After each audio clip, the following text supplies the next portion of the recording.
讲到车鼓呢，是农闲时间的娱乐。这车鼓是种传统的小戏。车鼓店早期伫咧高雄林园地区是正时行。2008年的时阵，捌互邀请去到总统府头前表演。不过这项技艺咧，伫咧校园是强要失传咯。加在有社区发展协会来接，由退休的教练带20多位学生重新做车鼓店，或这项传统技艺伫咧社区内面搁再定进。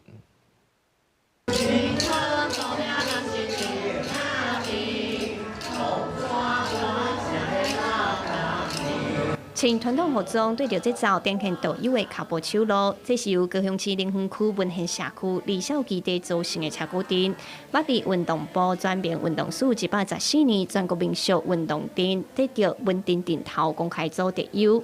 这个团队的组成并无简单，因为团员拢是对学校出来的，后来因为无法度延续，才提出校园由社区接手，招12个庄头的各中小学生来组成。我觉得很开心，我很喜欢跳舞，然后感觉它很古老，很有传统感觉。希望阮伫遮组织的囡仔，来办一个，互囡仔会当下课，会当有一个延续这个学习，都来传承这个文化。即阵因为大环境的影响，车鼓店伫台湾已经较少看会到，有兴趣的人嘛愈来愈少。去年的全国民俗运动店、车鼓店全国嘛敢若因一队来报名。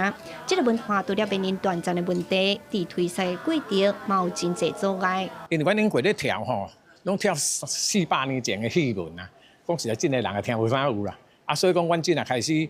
伫按即个土地唱阮家己的歌，讲阮家己的故事，所以阮即届阮有编一个林门好地理，套传统的曲调。武定将庙埕稳定伫大厅，传统文化面对社会环境的改变，也必须爱对咧调整甲变化，互大家有机会理解参与，进一步传承落去。记者顾昭勇高雄采访报道。